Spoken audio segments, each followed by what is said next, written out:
You know, it's funny how a relaxing vacation can leave you, well, with more questions than answers. Hmm? After my last trip to the Caribbean, I just couldn't shake this feeling, like a sense of unease hiding beneath the paradise. And it turns out that unease has a name: the Iron Pipeline, Hmm. the flow of illegal guns from the U.S. right into the Caribbean. And what's even crazier is the pressure that's being put on U.S. lawmakers to act. Right. That's what this deep dive is all about. Specifically, we're looking at this letter sent to Congress, signed by a whole bunch of attorneys general. Yeah, over a dozen. It's not just another memo, though, right? This is about, well, real lives Yeah. in the Caribbean and right here in the U.S. Absolutely. What struck me about this letter was, well, the way it lays everything out. They start with Jamaica. Okay. So picture this. Jamaica has a homicide rate of 53.3 per 100,000 people. It's incredibly high. That's not just a number. That's for every 100,000 people. 53 are murdered every year. Yeah, it's a lot. And the letter doesn't shy away from the fuel behind all of this. An estimated 200 guns trafficked from the U.S. to Jamaica every single month. Every single month. It's like, It's a challenge, to say the least. it really is. And it's not just the sheer volume, it's where they're coming from. 90%, a staggering 90% of the guns used in these crimes are traced right back to the U.S. It's like a boomerang almost. It really is. And that's where this goes beyond just, international relations. This is a problem that's beginning here. But it's having these ripple effects. Exactly. And those consequences, they're devastating the Caribbean. Mm-hmm.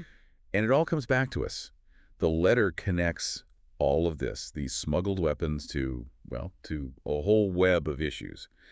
Drug trafficking, gang violence, the same things that threaten, everyone really, in the Caribbean and right here in our own communities. It's easy to feel overwhelmed by all of this. It's a huge issue, yeah. But what's encouraging is that there are, people working on this. The attorneys general talk about this Operation Hammerhead, launched back in 2023. They reviewed something like 211,000 exports to the Caribbean. Wow. Which, that shows a real commitment, Yeah, definitely. Trying to really get a handle on what's going where. Yeah, exactly. That number, 211,000, it's just, wow. It really shows you how much is moving through, legally. And they're trying to find those few crates that are hiding, the illegal stuff. Exactly. It's like finding a needle in a haystack. Totally. And they are having some wins, right? Yeah. Operation Hammerhead has started 8 major firearms trafficking investigations. That's huge. And those have led to big seizures. Like, we're talking 48 pistols, 10 rifles, a bunch of revolvers. Wow. Those are guns that are never, ever going to reach their destination. That's a good thing. Yeah, definitely. And it's not just, the U.S. doing all the work. Jamaica, they seized over 90 firearms and, get this, 3,500 rounds of ammunition just last year. That's a lot of firepower. Yeah, and most of it, you guessed it, traced back to us. Not surprising, unfortunately. Right. But, and the letter's really honest about this. This isn't, a quick fix. It's not just about catching a few shipments here and there. We've got to look at the whole system. The root causes. Yeah, exactly. The why, not just the what. The attorneys general actually point to corruption, like straight up. Yeah, that's a big one. That's something that has to be dealt with from within. For sure. And we have to be real. This isn't just about guns. Right. This is about poverty, lack of opportunity, Social inequality. all the things that can, lead to crime. Absolutely. It's complex. And that's where I think the attorneys general, they really shift how we see this whole thing. Okay. They go past the numbers and the data. Sure. They bring it back to the human element. People. Exactly. Attorney General James, I remember this part, he talks about refugees fleeing the Caribbean. Because of the violence. Yeah, they're leaving their homes because of this violence, the violence that's fueled by these guns. Coming from the U.S. Exactly. Yeah. It really makes you think. This isn't just some, far-off problem. These are real people, real families, real lives being torn apart, communities living in fear.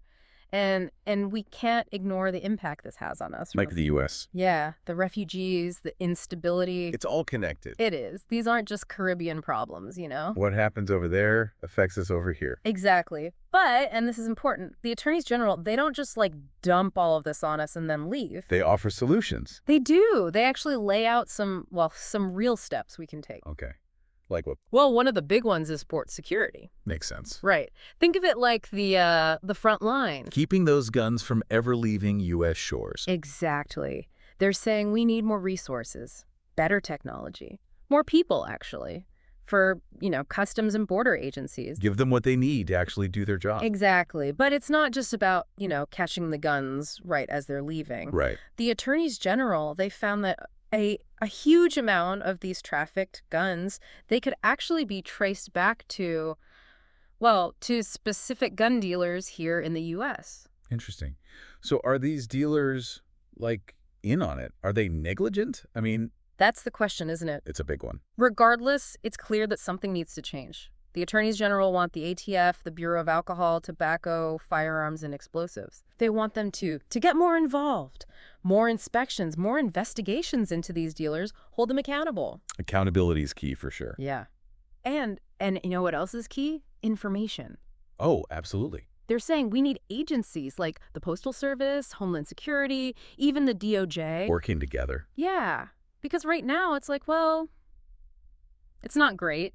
There's not a lot of, talking to each other. Which makes solving a problem like this, with so many moving parts, almost impossible. It's like everyone's focused on their own little part of, I don't know, a river. Instead of the whole thing. Exactly. They need to be working together. The attorneys general, they want a real plan. A unified strategy. Yeah, something that connects all the dots, closes the gaps. And here's, I think, the takeaway, Yeah. If we can make the Caribbean safer, that makes the U.S. safer.